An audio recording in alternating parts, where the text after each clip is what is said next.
This episode of PTG is brought to you by HK Army. HK is an industry leader in high-quality paintball gear, accessories, and lifestyle apparel that was founded in 2007. And we have a tremendous opportunity for you all to be geared up on every level with HK Army custom team gear.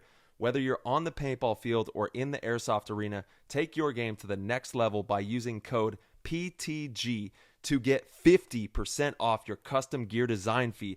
And I don't think y'all heard me out there. That is 50% off, and you will be able to collaborate with a seasoned designer to create custom branded HK Army jerseys, long sleeves, t-shirts, pants, gloves, or headbands for your team with no minimum order quantity. Head on over to hkarmy.com/custom and use code PTG for 50% off on your team's custom gear design fee right now. Let's go. Thank you, HK Army, for everything you do in paintball, in airsoft, and in so many people's lives. We love you. Go check them out. This episode is brought to you by Lone Wolf Paintball. They are an amazing online supplier and have been around since the beginning of the game as Michigan's premier paintball field and paintball supplier since 1987. They are rapidly expanding into the online retail space and supplying everything you need to be the best paintball player you can be. They have got it all. Head over to lonewolfpaintball.com and shop all of your favorite brands.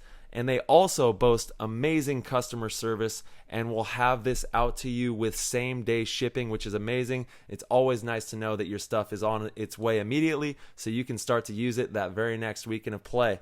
Check out their YouTube, Lone Wolf Paintball, and their Instagram @LoneWolfPB, and stay up to date with all of their deals and sales. Play the Game podcast is immensely honored to have them on board, and we cannot wait for you guys to check out lonewolfpaintball.com and become a part of their community. PTG family, we love you. Thank you all for continuing to support the PTG show. We are truly forever grateful for each and every single one of you that tunes in on a weekly basis. And if you are enjoying these episodes and want to help with the progress and development of this program, head on over to ptgpodcast.com. Click the orange Patreon link and become a member of our community. That's where you can connect with hungry, like-minded paintball players, enjoy paintball 7 days a week in our exclusive chat rooms, and ensure that we can continue to keep cultivating the future of paintball for years to come. It's all love for paintball. It's all love for PTG. We can't wait to see you in there. Head over to ptgpodcast.com and become a member of our community. What's going on, PTG Nation? We got episode number 250 of the Play the Game podcast, and we just want to take a moment to say thank you so much to everyone out there who has supported us on our mission and our journey to grow paintball culture around the world. We can't do this without you, so thank you for all the support. We have another really fun show. It's an early morning episode for me. It's 7:30 a.m., and we're reporting live from Europe with the Lucky 15's. We've got Mason Hinds and James Green, as well as, of course, Marcello, who is coaching the Luckies, and they're having a lot of fun getting ready for NXL Europe. They're just coming off a big win from the CPPS, which is the biggest event series in the United Kingdom, and it's great momentum as they roll into event number 1 of NXL Europe in Portugal. We have a lot of fun on this show, even have a little bit of a European trivia questions towards the end, so we hope you enjoy it. Without further ado, let's hop into the show. That was an insane inside move by Marcello Margott. Great communication. And the crowd starts chanting Harmon. Great shot by all the guys, though. Tyler Harmon saved that game. He came out with 2 wins. Marcello Margott was on fire.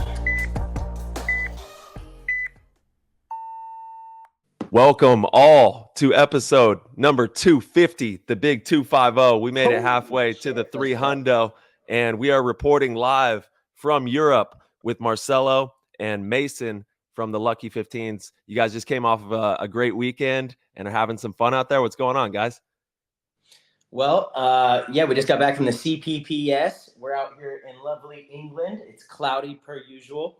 Got some rain this morning. Yeah, just a little bit. Just a little bit. And, the boy finally came to hang out. I've been kind of chilling here in Greenie's place past couple days, a little solo. And what are we going to do tonight? Go to some F1 like simulator type thing? Some cool activity, go and have some nice food, chill out, hang out with the boys. Yeah, there we go. Yeah, those F1 simulators are so much fun. And Mason Hinds, right? Or Hinds? I'm sorry. Hinds. I'm so sorry. I'm sorry. Mason Hinds is hungry, up and coming player, been with the Lucky 15s. We're stoked to have you on the show and get your story. And then you guys are chilling over at James Green's house. Is that right? Yeah. There we go. Shout out to Greeny. And going to have some fun team bonding tonight. Talk to us about this last weekend. You guys were playing in the CPPS, which is like the biggest league in the UK, I believe, right? Yeah, for sure. Yeah, it's definitely the biggest league in the country for sure. There we go. So yeah, how did that go? How was the team? Oh man, well, I'll answer that because it was my first time actually getting to coach the boys. Obviously, we've gotten to play against these guys with, Team USA, Nations Cup, bunch of really good young and upcoming hungry players. And Ainsley runs definitely the best league in the UK and really like one of the best leagues in Europe. It's an amazing league. So they do a phenomenal job. The competition is really good there. And it was a good practice weekend because the event was actually on the same layout that the NXL Europe is going to be on. So it was nice to be able to come over a week early, have a day of practice with the boys, and then compete in the tournament. Kind of, get a feel for how everybody plays and all the nuances and make sure I'm putting people in the right position. Definitely a little bit of a learning curve, but I think that what's the average age on the team? It's got to be young. It's like 22. Yeah, something like 23, 24. Definitely between that sort of area. Yeah. You've probably got like four of us between the ages of 22 to 24, somewhere around that. And then like all the other guys are like 27, and then Jim being like Jim's the old head. Yeah. Tim was bringing up that age too much. I know Dynasty's doing the opposite. We're losing our young guys, so we're bringing the average age up. It's like I'm the second youngest player on our team at 33, and that's crazy. Yeah, that's mental. Yeah, it's mental. How old are you? 23. 23? Yeah, so 23. And just for all the listeners out there, Mason was the 2022 UK Player of the Year as well. That's a thing? Yeah. Like, did you do some, like, modeling or, like, what? What kind of nothing like that. It just got, like, a little plaque that just said Player of the Year, basically. Nice. That's outstanding. Yeah, much deserved. This dude's a stud. He's a fantastic player. I'm really excited to work with him. And actually, James Green as well. He should be getting off work pretty soon. I don't know if he's going to make the tail end of the show, but would like to get him on for one of his own episodes. He's got a great story. He actually came to back-to-back clinics back in 2017 and 18 when Ryan and I were out there. Yeah. And he's always just been a student of the game. And actually, yesterday we had a really nice dinner and talked paintball for like 2 hours. We sat down and just had some great food and talked paintball. And like, he gets it. He totally gets it. So it'd be nice to have him on and have a discussion too. But you as well, you're a huge student of the game. This is like your passion. You're all in on it. Oh, 100%. This is your dream. And so kind of talk to us about that. How did you get started in the game, and at what point did you decide this is what you wanted to do? So I'd probably say it's the most generic way. So it was just a birthday party. Yeah. Nice. So it was my mum's idea. She thought, why don't you try paintball and give it a go? I was like, yeah, cool. So, saw some videos on YouTube. Had a quick look at it. I was like, yeah, you know what, this sounds pretty cool. I'll give it a go. Ever since then, first day I played it, hooked. Wanted to go back again. Wanted all my own gear. And then it started becoming a thing where I was allowed to go once a month. So for a year, I was allowed to go once a month with like a treat. I was still in like high school, so I was like, still trying to learn, basic things in life. And then it got to a point probably like 2 or 3 years in after playing, I started seeing tournament paintball. Okay, this looks loads more fun. So originally I played in the woods, and I wanted to be a bit more, do something more athletic and see the more competitive side of paintball for sure. When I saw Ainsley had a site down at CPPS, which was only like half an hour down the road from where I lived. So it was a quick drive to get down there, and I was like, I need to go and see what it's all about. And ever since then, I've just been hooked. Now I play every single weekend. What a blessing that you had such like a good camp in your area too, to be able to like get involved with. That's amazing. Yeah, for sure. All the guys talk about it on the team, like, mate, you're so lucky, like how close you live. Like, I only have to drive a half hour, get up at 8 o'clock, have a nice job where everyone's getting up at 6 to drive 3 hours or 2 hours, whatever it may be. But yeah, definitely fortunate that ANC site is only down the road. And then I've been on the Luckies now for about 9 years. This is my 9th year on the team. I did about 3 years on their feeder team, and then being the 6th year on the first team now. It's been a learning curve. It's been as a person as well, not as just paintball. You know, the people, because I've been surrounded by the team at such a young age, it sort of, you know, made the person I am now. You know, I've matured so quickly just being around older people, life lessons, and you just get to take that on board and sort of embed that to the mentality that you want to embed into myself, basically. Yeah, talk to me about that, because I think there's something really important there with this game of paintball. In regards to like all sports, I think this game in particular has a special way of maturing people into life in a really particular way. It teaches you so much about the real world, how to communicate and work with others, how to game plan, how to, you know, like really dig deep for your community, your people, and get the most out of you moving forward in life. So what's it been like growing up in paintball and having the adventures and all the fun that come along with it? Yeah, I think recently it's been a bit more chilled out because now I'm a bit older. I ain't Yeah. usually the older guys. Oh, Trust me come a bit on. more, 23. you know? You're a young man, dude. I know.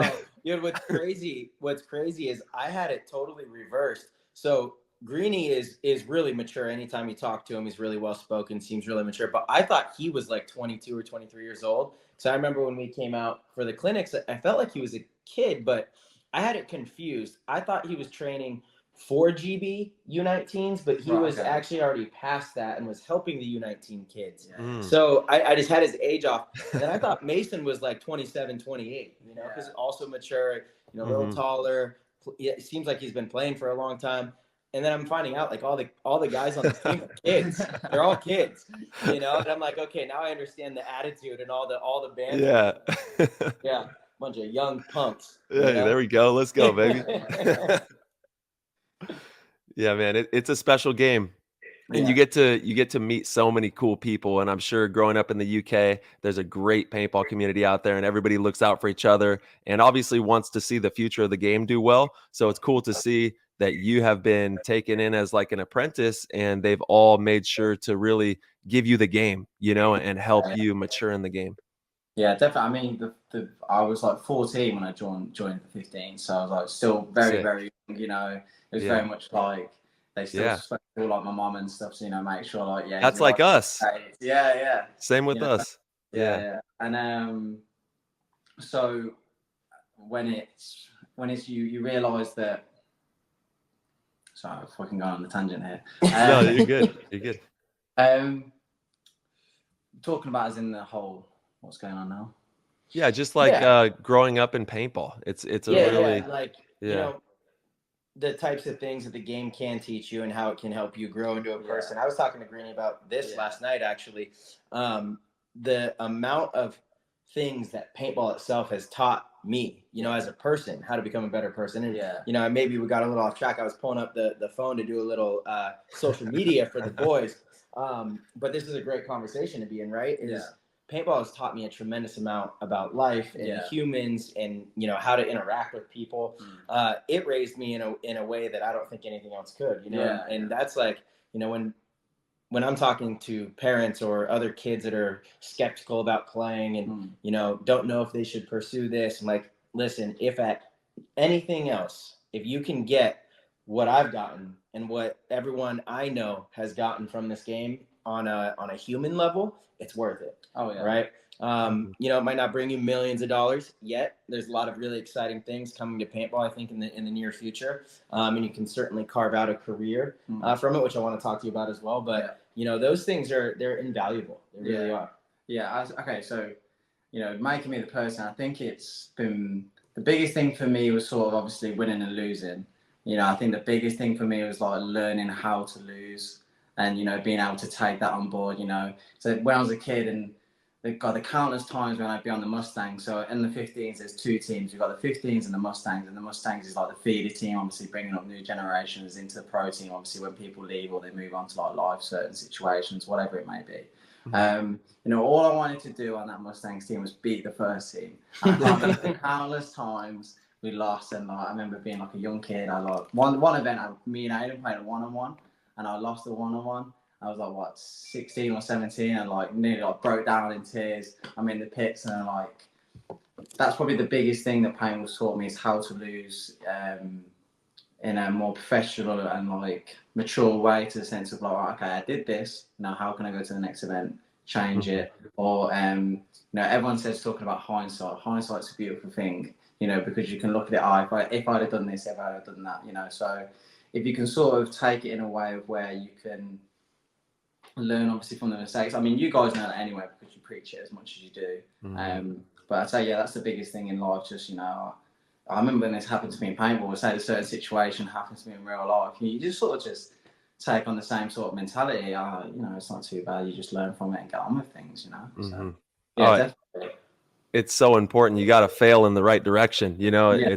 It's imperative to success. If you're going to achieve any greatness in anything, you're going to fail. It's just, and you should welcome it, and not be afraid of it.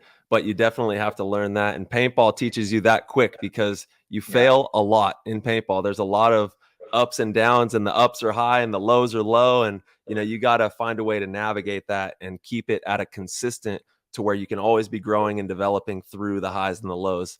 So it's definitely a sharp learning curve. So talk to me about the tournament this last weekend. You guys had a lot of fun out there. You took home the W. What was the competition like? What was going on out there? I'd say the competition was good. The games were tight. I'm pretty sure the first 2 games we went down to begin with, so we had to do, work on how we were going to adjust. And, I'm sure Mark worked out what he wanted to adjust within the plays, or, the plays in certain spots. But yeah, I think it's just definitely a really good foundation and a building block to take into obviously NXL Europe this weekend. The competition was great. I wouldn't say anyone really massively got blew out. I think as a team we could have played better. I definitely would say that. I think we could have performed a lot better, but it's also the first weekend with Marsh and the 15 sort of collaborating together, where we've got to sort of take on board everything that he's saying, and obviously everything that we've learned from our preparation, and trying to bring them in together to work collaboratively, in sync at the same time as well. So I think it's really good foundation of what we did. That's an important part, and I want to actually talk a little bit about that, because it's become a prominent thing with the last few teams that I've coached. The players have brought it to my attention, and it's something you and I both are very aware of, Tyler. These coaches that feel like they have to come in and put their foot down and say, it's my way or the highway, right? That's not the way, especially these divisional coaches out there. If you think that running your organization should be done like that because it should be this top-down kind of thing, you're probably wrong. Even with the immense amount of knowledge that I believe I have for the game, to me, it's really important to come in and ask what they think, and ask where they're comfortable, and ask, Absolutely. How can we work together? Because at the end of the day, everyone has to be comfortable doing what we're doing. Otherwise, it doesn't work. You can't try to force your way onto a group of individuals, and I've really learned that in the last, couple years from coaching different teams. It's such an imperative part. And you hear these horror stories of divisional kids. They're like, my coach won't even let me, if I get shot and I say, well, I don't think I should be in this spot, I can't even finish my sentence before the coach is yelling at me and telling me to do laps. I'm like, I can't fathom that, because one, I guarantee you that coach has infinite less paintball knowledge than we probably do, and he's still being that harsh. And I wouldn't do that. I want to hear why my players feel a certain way, why they like or don't like something, that helps you make good decisions in the game. I'm not going to put a player in a spot that they just simply don't want to play, because we're not going to get the production out of them. It's such an important part of the game, and you got to treat each player a little differently too. That's that's kind of the magic, is finding a way to connect with the different players. You can't just be like, this is my way as a coach. And actually, Mike Bianca did a great job. I don't know if you listen to the show too much, but the Mike Coaches Show? The PTG. Oh, okay. But also, the Coaches Show is amazing. But we had Mike Bianca on PTG. It was amazing.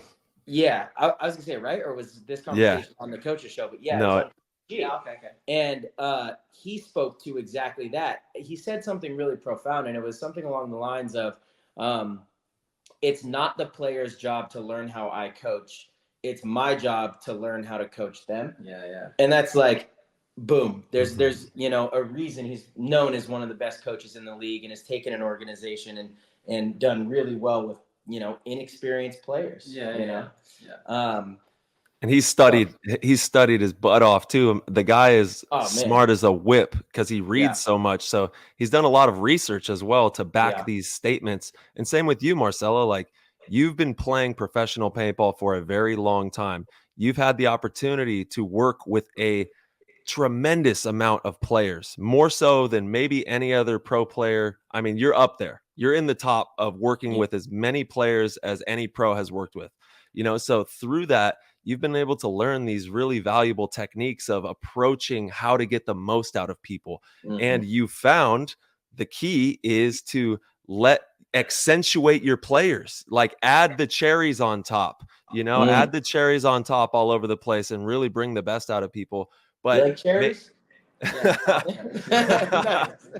There you go. And maybe, like, you know, maybe an inexperienced coach might be a defense mechanism for them to like lash out, and they don't know what to do maybe, and the only thing they think to do is, hey, you go run, you know, you messed up, you're bad dog, you know, like.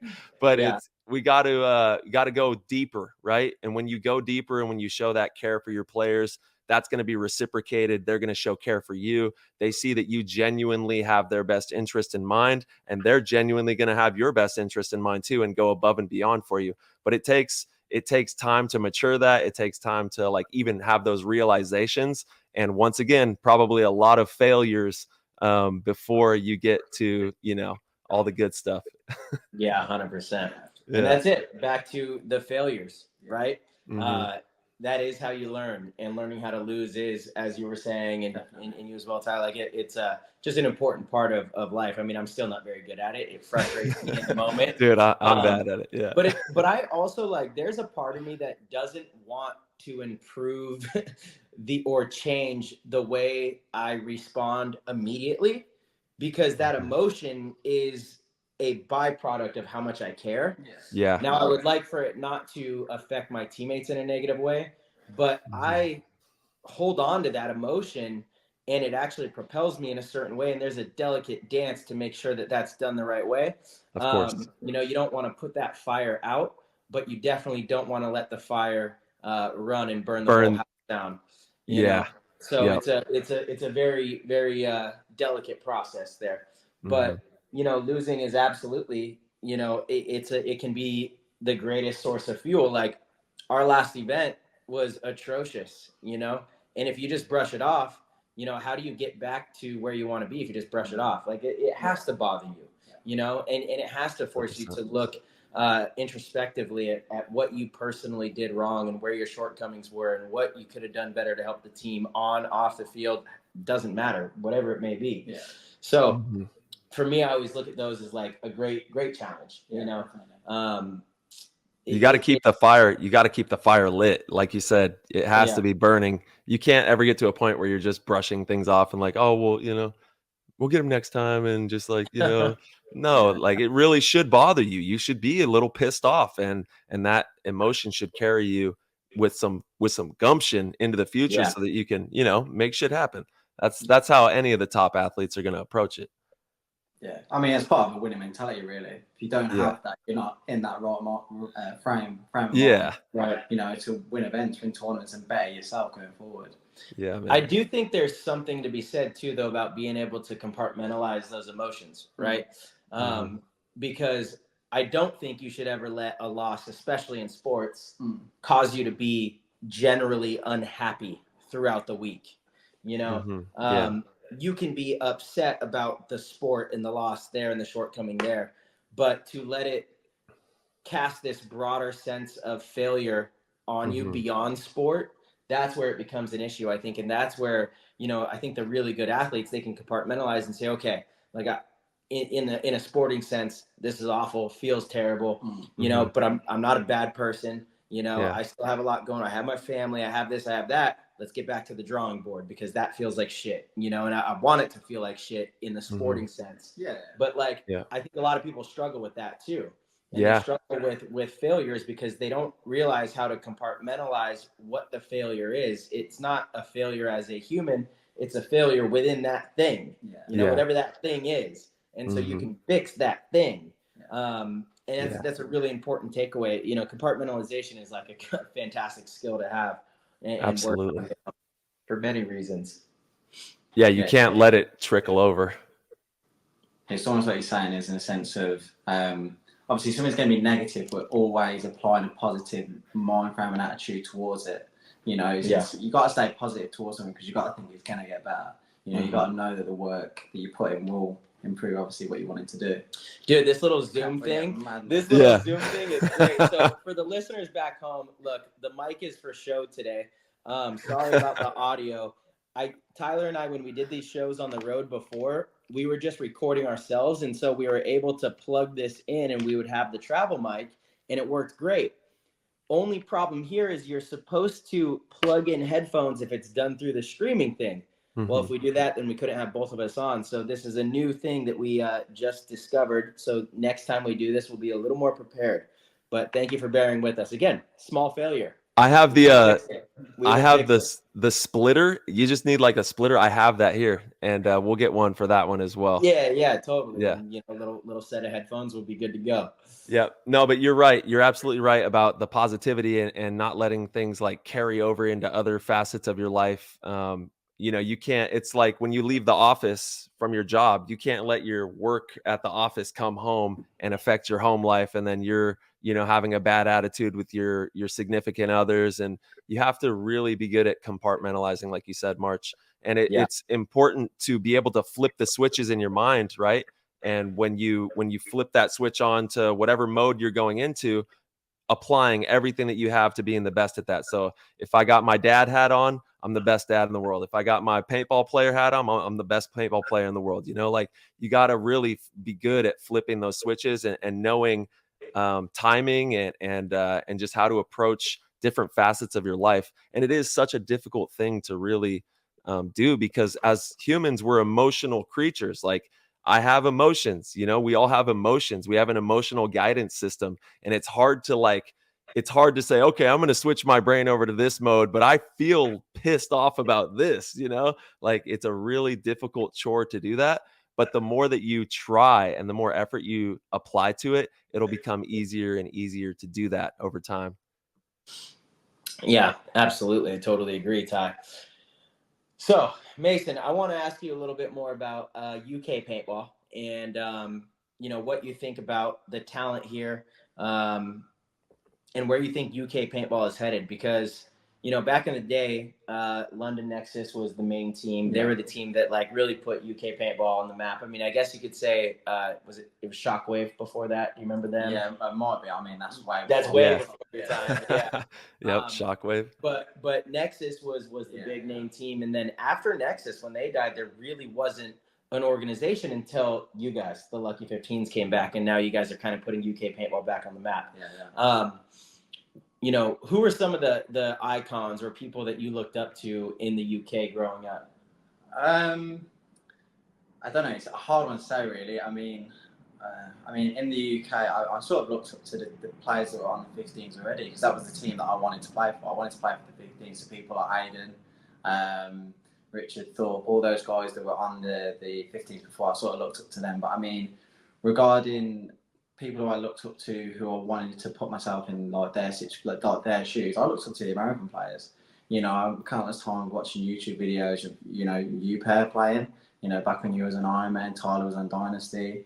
And, you know, I always looked up to the main stage. That was where I wanted to be. That was how good I wanted to be.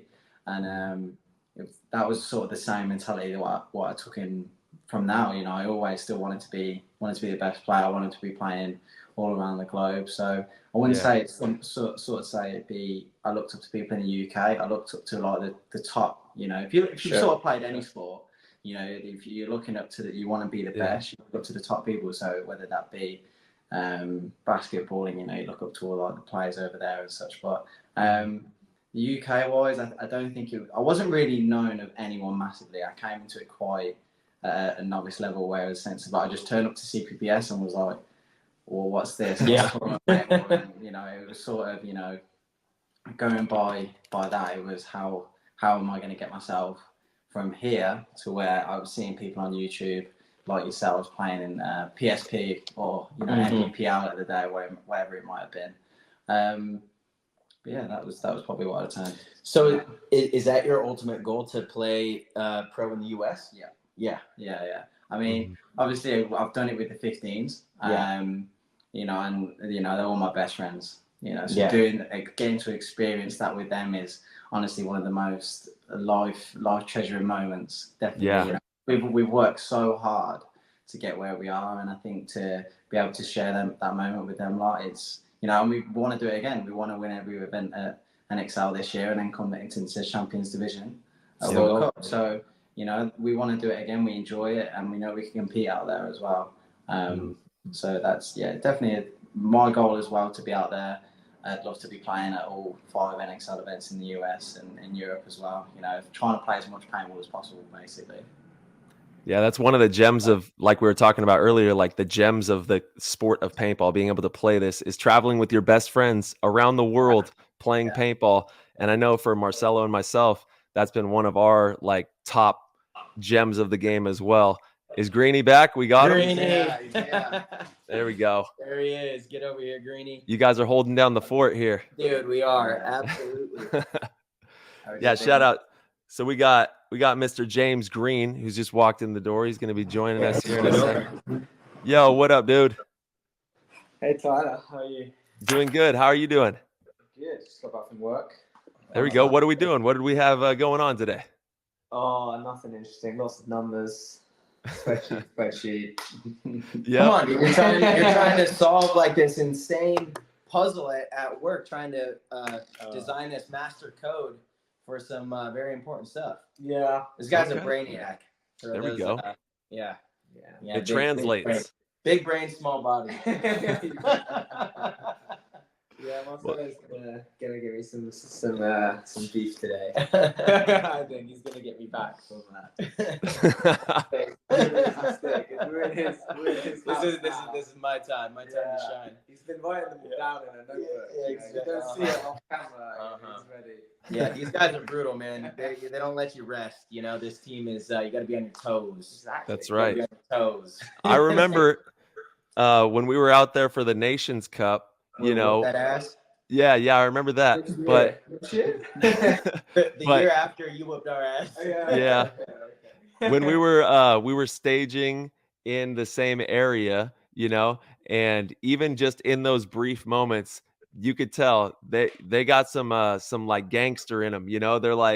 They're ready to brawl, they're ready to go, they're ready to lay it all on the line for the sport. They bring everything that they have, and that involves also the jokes, the banter, and that to me is like, that's fun. Like in sports, that's good stuff. So we were talking shit to each other. They're talking shit over here, and that's just that's how it goes and when you're playing at the highest level, especially, there's going to be a lot of banter and a lot of, like horseplay. Let's call it horseplay. Yeah.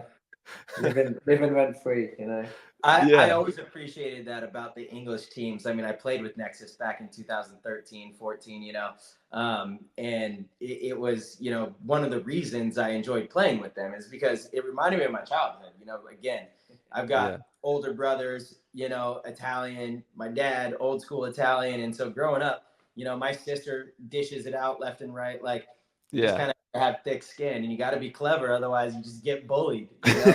So like, you don't want to get bullied. You learn to come up with some jokes quick. That's right. Yeah, but it's all good fun. It actually, it means you actually like the person. Exactly. It really does. Yeah. Yeah, if they're not having fun with you and like messing with you, they probably actually really don't like you.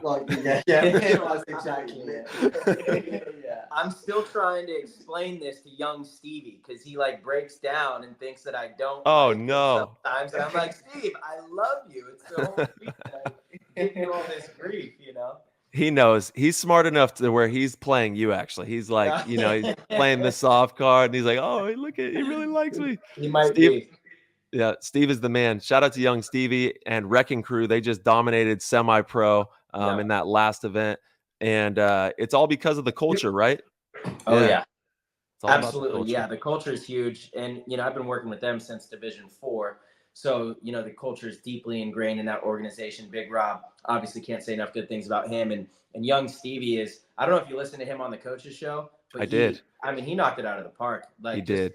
Absolutely nailed it. Like, he speaks better than most coaches, honestly, professional players. But two of those kids are playing on Aftershock Europe, and they're in our bracket. So that's right. They're the enemies this weekend. They've already been talking a lot of shit, and I'm like, I don't know, man. I got the boys. I got the crew right now. I got the man. Yeah.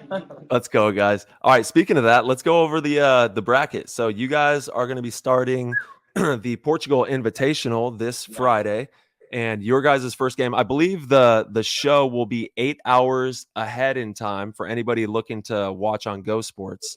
8 hours ahead of Pacific time. Yes. Of Pacific time. Yeah. Yes. Yeah. So if you want to watch, go to gosports.com, tune in. You will have to watch one of their games at 1 a.m. in the morning, or you can just save it for the next day.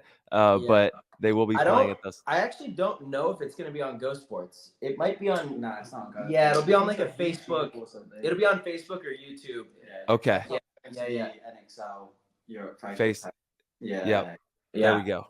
But they do have a stream, and I don't know what time we play, but I know our order. We play 5-star first. Yeah. And then London Attrition second. So they're another team here out of the UK, obviously. We actually played against them this last weekend at the CPPS. It's Jason Wheeler's team, old mate of mine. We got shot on Friday. Yeah, so I think I have 5-star the shock. Oh, and then Attrition Tauntauns. Okay. Yeah, and I do have the times here as well. It'll be Friday at 1:20 p.m. your time. So that's 8 hours ahead of Pacific time. 1:20 p.m. on Friday, 5-star. Friday as well, you're playing Shock at 4:05 p.m. And then Saturday, you have London Attrition at 2:15 p.m. And then you are going to finish off Saturday, 5 p.m. with the Tauntauns, which will be an amazing game to watch. Yeah. Absolutely. Fire it up. Yeah, fire it up. The Tauntauns are playing really well right now, and Axel's like kind of on fire at the moment. So I'm looking forward to that, looking forward to the challenge of, figuring out how we're going to shut him down and also play our game. But, I love those games being the last game of the prelims because there's just so much weight to them, such a big magnitude game could have, not just seeding implications, but, even just making it. I think we probably have the toughest bracket. Oh, yeah. So, sure. There's probably be a few teams that are, we both could be 2-1 going into that game. You never know. It's just exciting. It's exciting how it lines up, and right off the gate, we're gonna see what we can do. That's what you want. You don't want, you want good competition. You want to be going into a tournament firing after you leave those first 4 games. You want to be sending it into those next rounds. So really exciting to watch that. Everybody be sure to support on NXL's Facebook page, NXL Europe, and watch all the action over there. And then I do want to highlight the roster. We got obviously owner Ainsley, amazing. We've had him on the show, and one of the absolute pillar in paintball for he's the UK, man. And just outstanding individual. And then we got Jim McGowan, we got James Green, obviously, Lewis Coffey, who is a really up and coming talent. Really fun double to watch. Espresso these days. Double espresso. Double espresso. There we go. Decaf, but he's moved into espresso land. Yeah, that's the big espresso.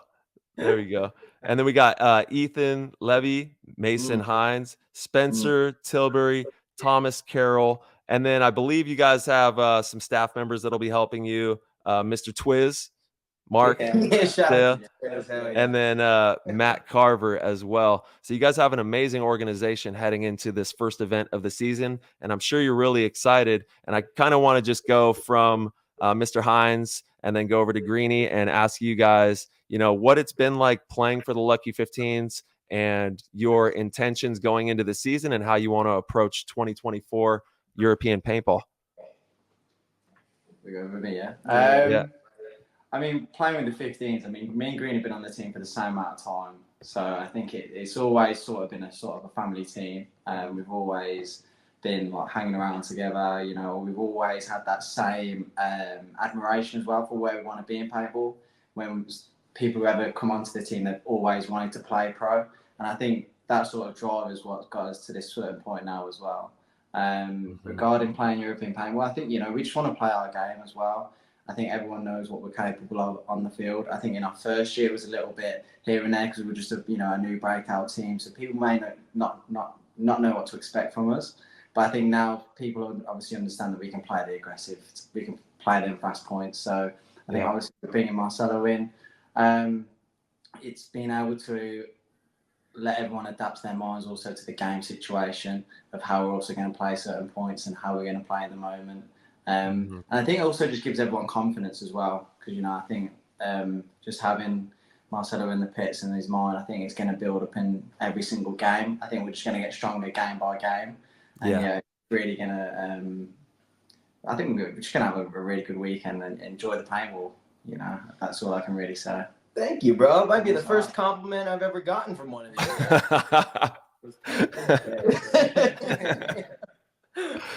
Yeah. Might cry. All right, Mr. Green, what about you, brother? In regards to just being a part of this organization for so long and approaching this new season and how you're attacking it. Yeah, well, the 15's is a great team to play for. I think, Mason said we've been on the same team for the same amount of time. We didn't say it's we're the longest standing members currently. Yeah. No way. Wow. We've been here, this is our 9th year. 9th year. Yeah. So Nice. almost 10 years on the same team is a long time. Yeah. Outstanding. But what's really cool about the Luckies, I think, for me, is that it doesn't just pick up good players, it makes good players. So we've got a really, really great second team. We both started on the second team together. Barring a few exceptions, we've never really bought, barring Jim and Clint, we've never brought anyone straight onto the first team. Everyone's gone through the Mustangs, which is our second team, and they're a really good team too as well. So it's nice to be part of a team that brings talent in. Yeah. That needs a bit of shaping and gets them to a good place, gives them the space to learn, gives them lots of reps at a high level. They play in the top division in the UK as well. And then, there's that jump. It's just so much easier because you're already playing with people you know and trust. So that for me, that's my favourite part of the Luckies. Ainsley is obviously a huge part of that, and all the support we get from Leds and Planet and GI and all of our sponsors. But yeah, that's what makes it a cool team for me. It's just that the opportunities we give out to people and we've taken advantage of ourselves. For the year, we've got to make Marcello look good. So that's good start so far. No, I think we all realise we're still quite a young team and we've got a lot to learn. And it's really hard to figure those things out on your own. Everyone who's good enough to coach us wants to play for us in the UK, so it's quite hard to find a coach. We had one, and he was like, "Nah, I'm just going to play for you guys next year." He won coach of the event, and it was like, "I think I'm just going to play next year, guys." I'm like, "Oh, okay, you're pretty good, so you can play too." But I think that's what I'm looking forward to is just getting better, and hopefully that translates into wins. But if at the end of the season we're playing a better style of paintball that gets us closer to winning in the long run, I'm going to be super happy. Yeah, that's the big one for me. Love that. Let's speaking of the Mustangs, I want to highlight the squad. We've got the up and coming squad that's going to be trying to take all y'all's spots, on the Lucky 15s. And I believe the roster is up to date on the website. You got Ethan Ward, Guy Wakefield, Aiden Ball, Christian Bell. He's gone. Oh, no more Christian. Well, hey, wherever you're at, go get it, Christian. Lewis Beswick. Joe Ho. Yep. Middle attack man. And is it Graham? Graham, no, Graham's also gone. So okay. Alex Anstey, is he still with you guys? Yeah, he's still about. Yep. Let's go, Alex. And then we got Maddie, and that's the squad for the Mustangs there. Yeah, so Maddie's also gone as well. We had to trim down the roster this year a bit, so we've only got sort of a surviving few left. But the bunch we've got are so good. So Aiden and Alex used to play for the first team. Both took breaks from paintball and have come back and are still really good. Heck yeah. Ethan and Guy, they kind of came on as project guys a few years ago now. I think in 2019 was their first season. Yeah, say around that sort of time. And they're really they're leaders on the team now. They're the established, solid players. They get a lot of the spins. Big Ethan, we call him, because he's a tall boy. Yeah. He's the captain of that squad and really leads them on and off the field. So he's coming off the field trying to call plays and get everyone organised. It's quite chaotic for him. Yeah, it can be. And then Lewis and Joe are kind of the new project guys. They're getting a lot more spins now. The title roster. Marcello saw it. They're making decisions in situations, and some of them are good and some of them are bad. But they're trying and they're learning, and they're really good players. Yeah. There we go. Yeah, for being, quote unquote, the second team, they're one of the better teams from what I saw in the UK as well. So at the tournament, they were in the top 4. Yeah. Easily could have went to the finals. I think they lost the semifinals in overtime one-on-ones, So it really is that close. That was the third and fourth game. Yeah, you're right. Yeah, it was third and fourth. Yeah. But semifinals, I think, was like a 1-point game. Yeah, overtime. So super close match. Easily could have been playing them in the finals. Want to give a shout out to the Portuguese team that we played in the finals, Sport Team. It was pretty cool to see them come over here. They were the only team I think that traveled internationally to be here. And no one really knew it felt like no one knew what to expect from them. They played a pretty wild style of paintball, but it got them to the finals. And one of the coolest parts is afterwards, one of the guys, I went to shake their hands and he's like, "You don't remember me, do you?" And I'm looking at him. I'm like, "Oh my gosh, your face is so familiar." And he's like, "Benfica, 2008. We played together. Lisbon, Benfica. It was my first European pro team."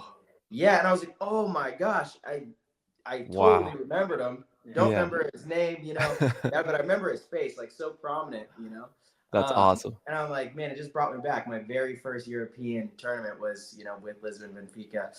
So it's cool to see them and for them to have success over here. Again, just an amazing weekend. Yeah, what's it been like, March, traveling around, you having fun, seeing some sights, and then you're still on the road here for another, probably about another week or so, like 6 days. Yeah. No, it's been great. Again, I'm really excited about this opportunity more than anything. When we were putting this deal together, it was something that we both wanted to have happen. I've been a fan of these guys for years, to be honest. Even when they beat us in the Nations Cup a few years back, I was like, these kids are really hungry. They're talented. It's kind of a cool story, And then in 2022, I was playing with the CP Raiders.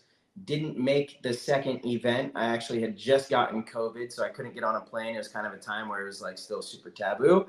And I remember watching the whole event, and these guys went off. They ended up getting second place, but they were beating the shit out of everybody. But one thing is missing from their game, and it was kind of the control and understanding how to manage leads.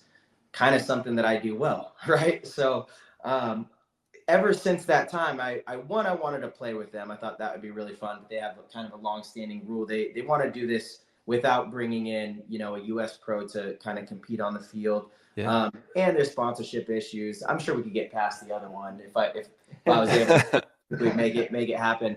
But I was like, man, it would be really cool to coach you guys. And so I was kind of in Ainsley's ear for a while about this. And at the end of this last year, we were able to put it together. And for me, I feel like it's going to be an amazing challenge. I've never coached a pro team before.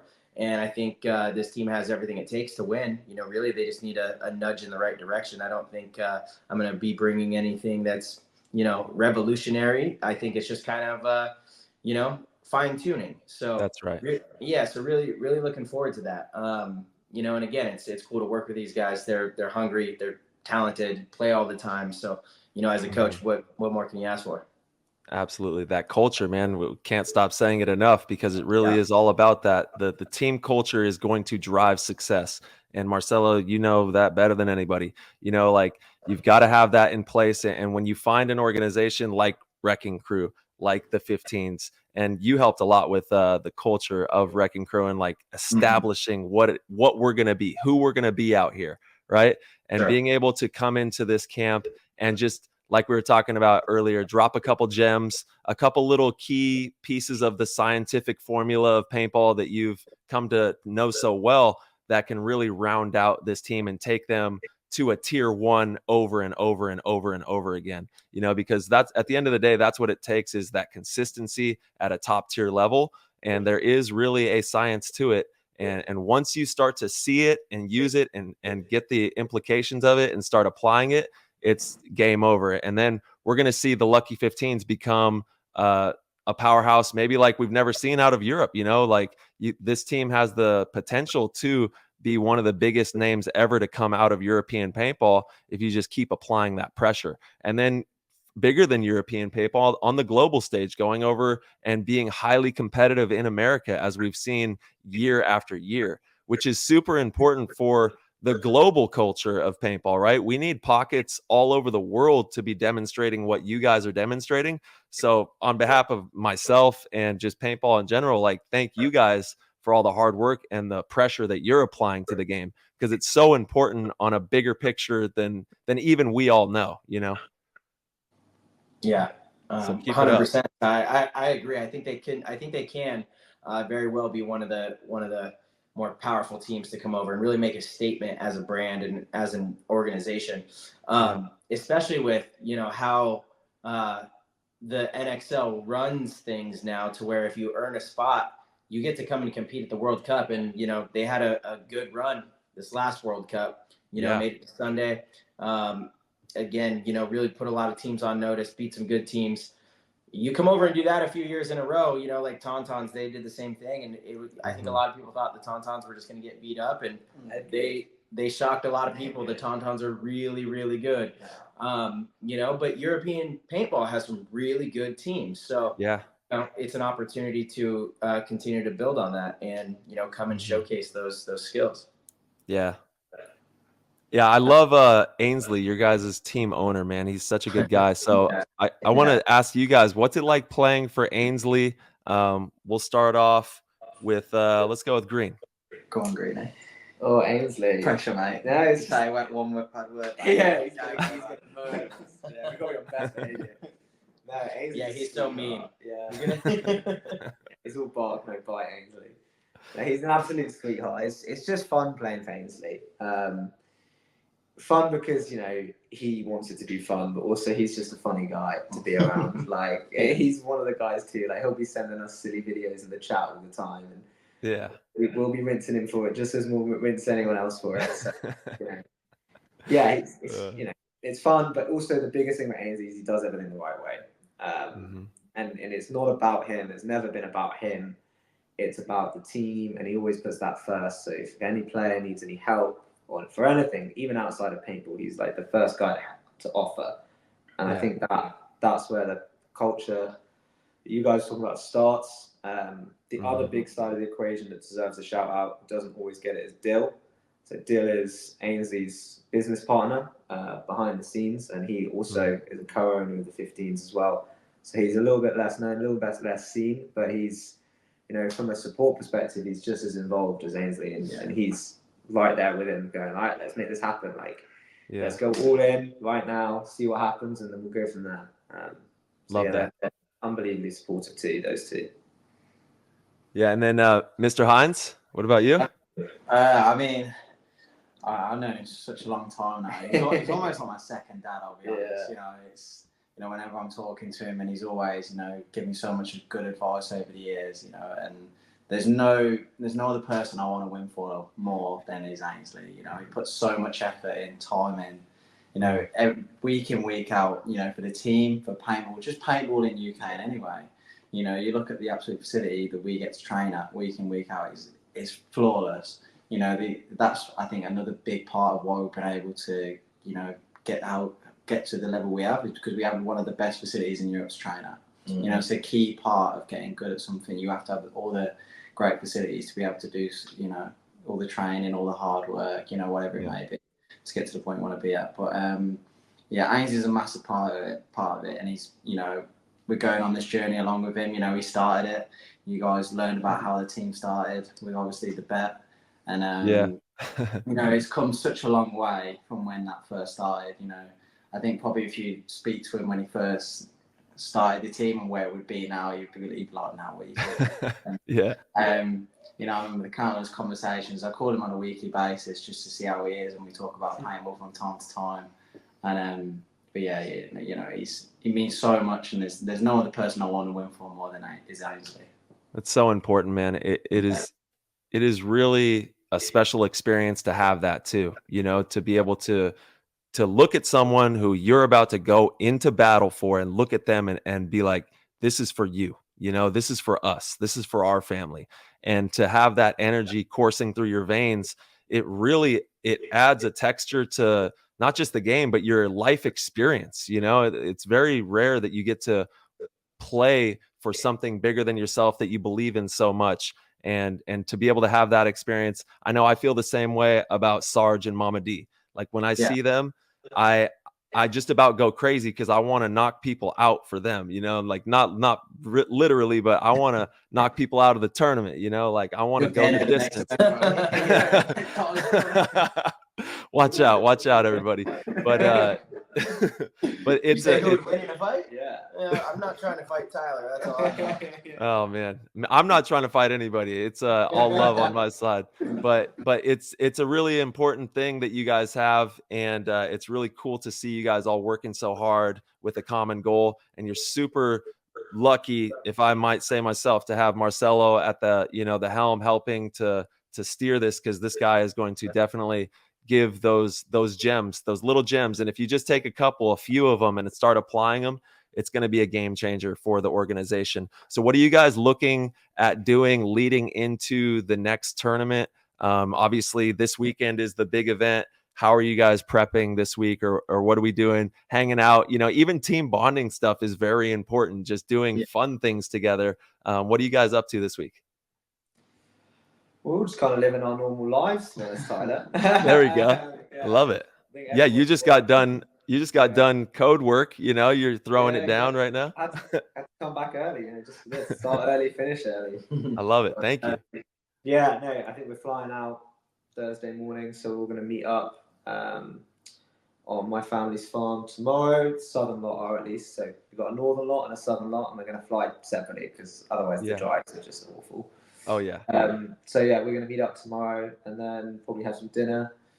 Got early flight, and we land straight to the field, train, and go from there. I guess we don't really have a huge plan. No, that's perfect. Do training and figure it out. Well, you guys have been working hard. You guys got the layout for a month leading into the tournament, so you guys have already been working your butts off getting ready for this. Yeah, so we flew out to Marseille actually to train against the Tauntauns. We didn't know we had them in our bracket when we booked our flights, because we were like, if we book it early, the flights are cheaper. The best training we could ask for, and the brackets came out like, damn, maybe we don't show too much. But I think we all taught each other things on that training. Yeah. So that game is going to be even more interesting, I think, as a result of that. Yeah. But yeah, it was a good productive training. They're super nice. There's no, you know, in some of the local leagues, there's a bit more beef between teams. But I think once you get to the international events, everyone's very respectful of each other and the other teams and the effort they're putting in. We all kind of get on and want to beat each other on the field. But off the field, it's kind of jokes and people hang out. So it's a good time with them. Yeah, it's very. I'd definitely say the community in Europe's like really good. Whenever you go to the event, everyone's like so like pleasant and polite, and I think there's always a really good atmosphere whenever you go to like an NXL Europe event. Sure. Yeah, you know, even you've got so many people speaking different languages. You know, most of the time everyone speaks English or whatever it might be, or to us at least. Yeah, to us at least. They go gossip about us behind the back. They love us. But yeah, everyone's just so friendly. You know, definitely, it's a nice place to go around. You know, I'm so excited because I haven't seen certain people from teams like what was last September. So yeah, it's always nice when you go to the first event to see familiar faces you haven't seen in a while. I know. I love the European circuit. It's one of the greatest paintball experiences. If you get a chance to go play NXL Europe or any of the European events out there, it's such a good experience, just as on a human level, like we were talking about earlier, getting out of your shell, experiencing life, experiencing new people, new cultures, and playing this game that we all love. It's really cool to see that European paintball is booming right now too. It's doing really good.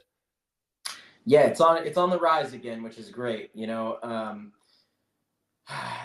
since COVID, it took a really big hit. So it's really good to see it kind of, climbing back up to where it used to be. I'm excited to get to this event as well, see how the first event is. I think they opened it up. So, last couple seasons, it was just the pro teams that were competing. And then at the final one, they would have all the divisions. I think they have they have semi-pro.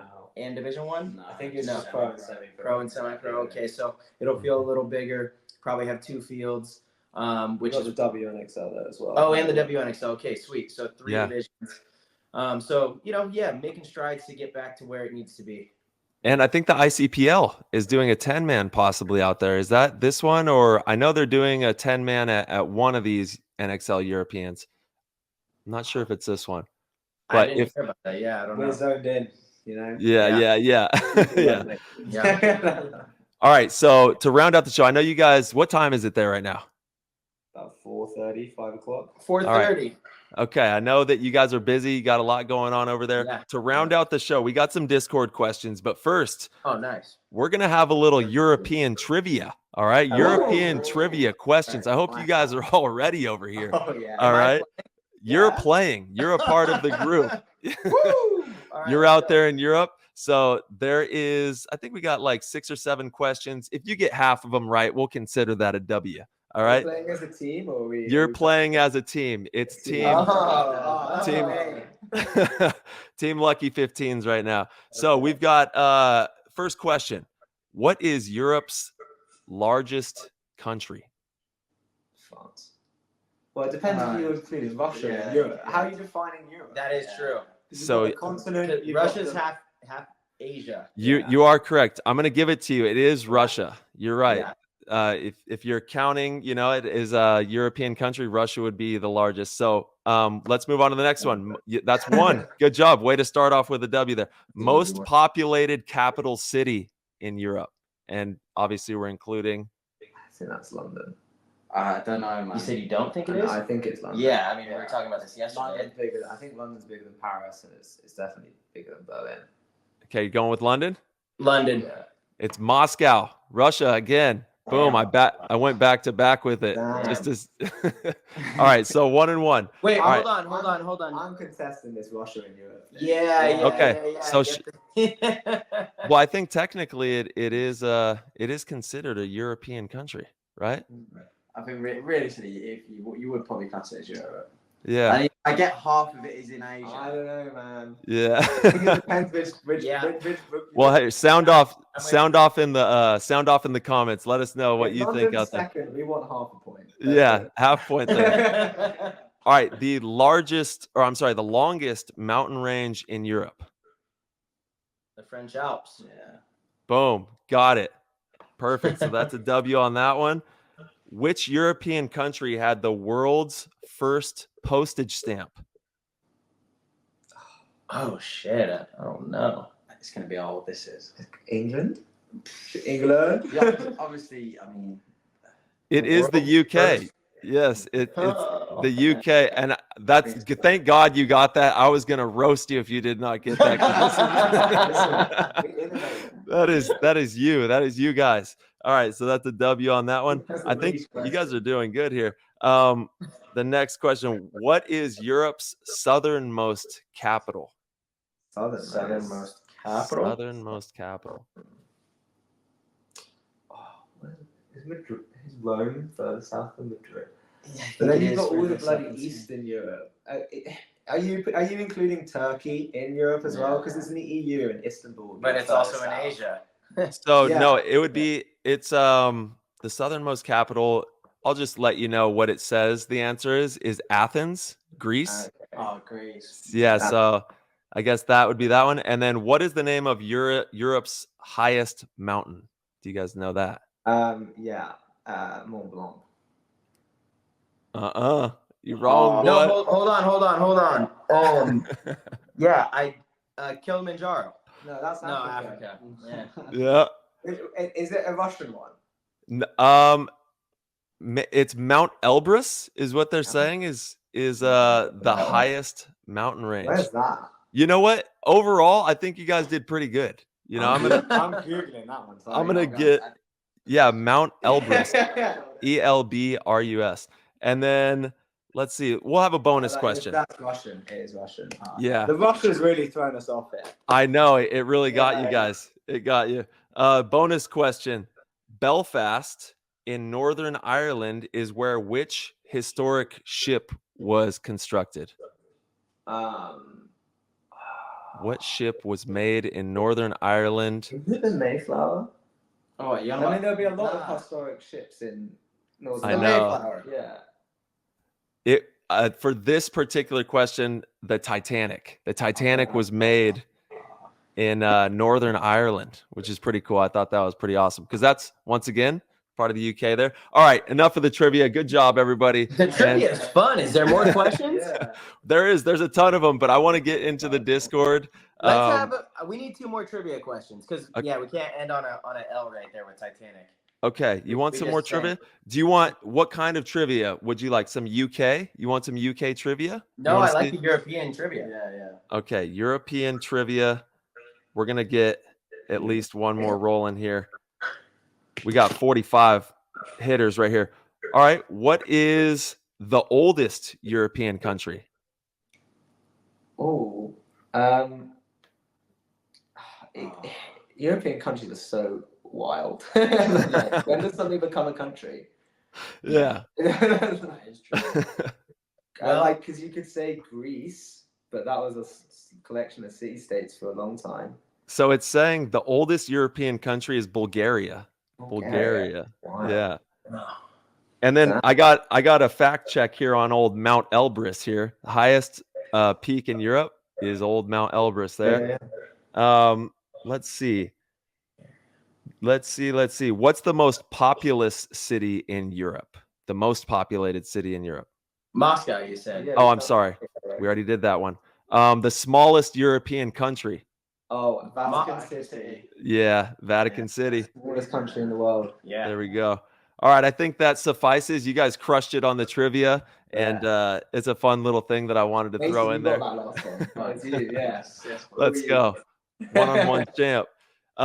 Cool. And then we do have some Discord questions. Everyone's stoked that you guys are out there competing. And thank you to everyone who taps in the Discord, supports us in PTG world. We love y'all. Let's see. We got Osborne for this. What's your favorite food to eat in Europe, and what one food you've tried but hated? And if we want to start with, let's go with Mason and see what your favorite, and then something that you've tried and then not liked. Would it be something that I've like gone away with paintballs? Like I've gone somewhere in Europe and I think just in general, like your favorite food in Europe.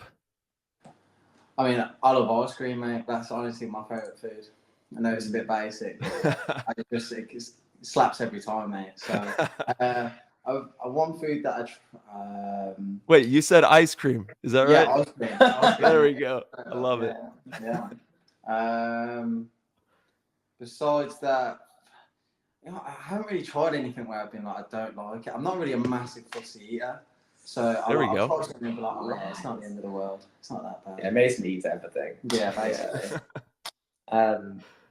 Mine is in Spain you get like little beach shack restaurants, and they are the best restaurants in Spain, by the way. Don't sleep on them. They don't look like they will be, but they're like fresh fish cooked on the beach. It's good. Seafood paella from there is amazing. Yeah. Oh my god, you got to order it like by the big pan, so you need about 5 of you to get through it. But it's good. And then on seafood, I really did not like lobster bisque when I got it. That stuff, it's like a tangy lobster soup, and it wasn't for me. Yeah, the lobster bisque wasn't hitting, bro. No, not. What about you, March? What's your favorite, and then something that maybe you weren't so fond of? Yeah, so for like the first 10 years of coming to Europe, I would have to get a street kebab. You know, the kebabs are so good. I remember the first one I got was in Toulouse, and it was, you know, they usually have a little cart right outside of whatever bar you're at, you know, and absolutely amazing. I mean, I would get them every single time I'd come. Actually, I haven't had one in a while. We gotta maybe make that out. It is the end of the night out. When you're walking home. Yeah, totally. Totally. Get myself a little kebab. Yeah, get with the sweet chili sauce. And then, yeah, I mean, I'm not a really fussy eater either, but the one thing that I've had that I really didn't like was seafood paella. No culture. I am plenty of culture. Just, you know, I don't need fish in my rice. It's kind of weird. Now, I was in Spain, in Malaga, and This is supposedly where I got mine like, from. yeah, you know, I don't know. Were you at the little beachfront restaurant or not? No, we were at a hotel. So yeah. But I just to me though, and I love fish. I love raw fish. I love cooked fish. I eat all sorts of fish. For some reason, mixed with rice, it just doesn't sit well with me. I'm just not a fan. I think Marcello's just picky.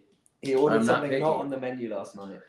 I ordered linguine and clams. We were at an Italian restaurant. I ordered linguine and clams. He made him make it special. You know who I am. The lady Good. All I had him do was take out the other stuff that they had in there. I was like, "Do you have clams? Do you have linguine? Can we do that? Little garlic butter sauce." Bam. I also ordered a steak. Double dinner. Yeah, double dinner. Shout out to the steak. Yeah, so the big takeaway is you got to go to the shacks, right? We got to the food shacks is where it's at. All right, and then on the beach. If your feet are touching sand, you're winning. There we go. That's what we need to know right there for the people out there traveling. All right, we got Patty Rice. What division or level do you think is worth it for players to look at traveling to play in Europe as someone maybe coming from abroad? And which NXL Europe event is the best for a paintball vacation combo? Ooh, good question. Yeah. Divisional wise, at NXL, there's currently only pro and semi-pro. So if you can make a pro squad, play pro. Yeah. There's loads of really good like national leagues in Europe. So you've got the French league, which is good. You've got the DPO, which is good, and then the best one by far, we're not biased, is the CPPS. But then you get stuck in England. Yeah, but England has all this history and culture you were experiencing yesterday. You were walking around, you're still getting all your Instagram stories. You were loving it. Yeah, it's great. It does. It looks beautiful out there, man. It really does. A great thing to do in Europe is it's really well connected, so you can get trains everywhere. Yeah. So you could come for 2-3 weeks and go to like 5 different countries. Yeah. So I'd recommend that if you're coming from America and you want to do 3 weeks in Europe, you can do. It's called interrailing. You can go all around Europe on trains, and you can kind of go wherever you want. We've got really historic cities like Paris and London, Venice, Rome, all of them, and you've got lovely scenery in the countryside. So you've got mountains and in the Alps. You've got beautiful French countryside. You've got all the beaches down in Spain and Portugal. So there's a lot. You won't fit it in 3 weeks, but you can kind of pick and choose. Yeah. And I love what you said about the circuits. There's also these local tournaments in all these different pockets that are really strong as well. So if there's an area that you want to look to going to, find out if you can maybe guest on a team, a divisional team in those local events, and then you can go to that area and play in that too. Yeah, that's amazing stuff. All right, we got let's see. We got CM Harry. With them doing less divisional, do you feel that might be a way to get it on TV with just pro and semi-pro? That's what CM Harry is wondering. I wouldn't necessarily say just it's going to get on TV because there's less divisions there. Realistically, you need more people there anyway to achieve it. It's all about money, realistically. Whether you're going to have outside sponsors or it's also about the amount of numbers to actually want to watch it. So everyone is going to listen to this in America. Make sure you watch some European paintball. Yes. That's the big thing. We need everyone in paintball to just show a bit more initiative. Everyone who plays, care a bit more. Just do that extra little thing you might not think it. It counts as much. Yeah, I want to add to that. We've been screaming this out of the rooftops ever since ESPN, Sports Center, Bleacher Report started sharing clips of paintball on their social media. It's fascinating. All paintball players show out, like, comment, share. And when you go to those pages, you go to ESPN's Instagram and you see these clips that are doing better than all of the other clips around because the whole community shows out. I actually think that that's probably a big reason that we got these conversations with ESPN. Somebody was like, whoa, there's something here. They started it. They're like, let's try posting this again. Same thing happened. And then they're like, let's post this again. Same thing happened. So it's really important for everybody listening to, and I know it sounds kind of annoying and no, it's so important. It is so important to share paintball content.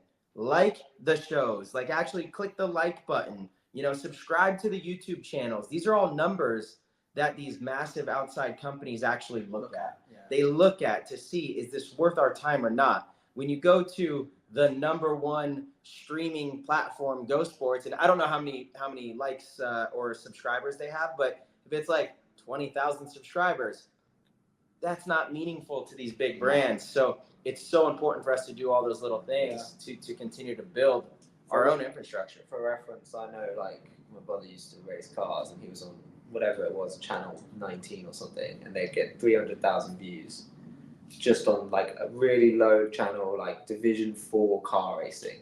Yeah. And that's what paintball's got to compete with. Yeah. There's a lot of eyes that you've got to bring in Right. to make it to TV. Mm-hmm. I don't think divisional not being present is.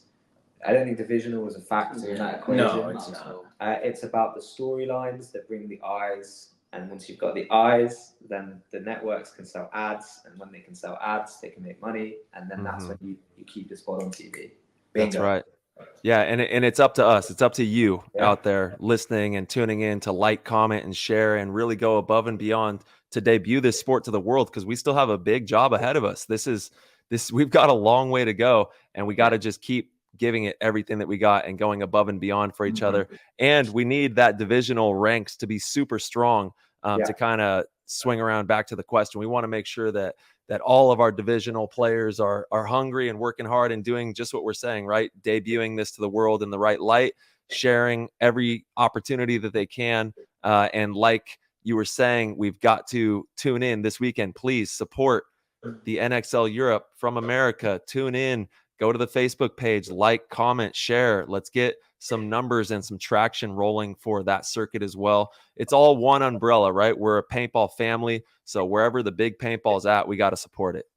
And to add to that, Tyler, I think probably the most impactful thing that someone can do to grow paintball is just to bring a friend to try it. 100%. They don't have to stay and do it forever, but the way you grow things is you get more people doing them, more people interested, more people exposed to it. If you just bring a friend to try it once, and even if only 1 in 10 times someone stays, then I think that's the biggest thing you're going to be able to do to grow it.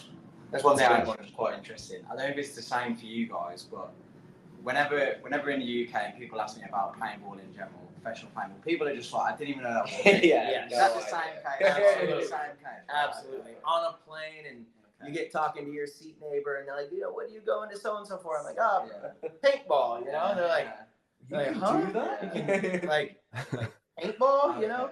It's the same for sure. But those are great opportunities to explain what we do, and often that person leaves saying, "Oh, I can't wait to bring my son. You know, I can't wait to try this." And so just sharing what we do, telling the stories, and really, again, we talk about this, highlighting the lifestyle that we have been so fortunate to live through professional paintball is like that is the cream of the crop. You know, that is our $1 million contracts.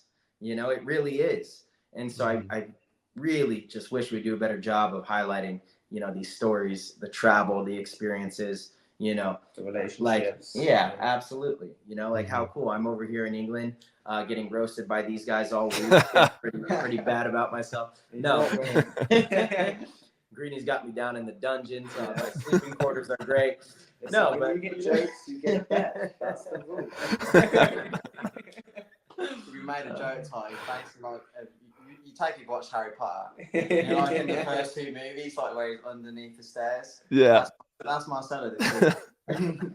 Literally, I'm sleeping in the closet on a mattress pad. Not even a pad. It's a really nice closet. It's a really nice mattress. It's the nicest closet I've ever slept in. That is a fact. It's a walk-in home gym, you know? We're good. You're a wizard. You're a wizard, Harry, you know? That's another thing. I've never seen Harry Potter. We'll make sure he comes back with a scar. Yeah, little, just a little guy. All right, this one is from Papa Sash out of Texas. 2 questions. Have the additional snake beams had a noteworthy impact on the outcome of pro or divisional matches? Also, do you bore match or just use a 6.89 to shoot everything? So 2 questions there. Bore match on always. the ball match, that's an easy answer for all of us. Yes, we ball match. Yeah, really of course. The snake beams, I I don't know, actually. I'd be interested to hear everyone else's opinion. It's great for me. I'm a snake guy, and there's the world's longest snake, so I'm happy. I don't think the way they've used them yet has changed the game too much. Like, you know, originally Jason was saying he was gonna like you know, connect like the back bunkers, you know, like a insert bunker on the Dorito side into the first Dorito, and then a gap, and then maybe. So that is when I think the game will change a little bit, and you can crawl back and forth from like those interior spots. But so far, the snakes have been on the tapes, so it hasn't really changed the game too much yet. It will, though. There will be some layouts where the game feels a little different. I'm advocating a single snake beam as a back center. Immediate up or laying down? No, laying down. I'll be the snake. I'll be the back center guy. Oh man, that'd be brutal. Maybe go for 110 man. Yeah, like as a laugh. Well, hey, I know you guys got a lot. You got to get some food, and you guys are working together, so I don't want to take up too much more of your time. But I hope you guys crush it in the tournament. And thank you so much for taking the time to be here and chat about everything you guys got going on in Europe there.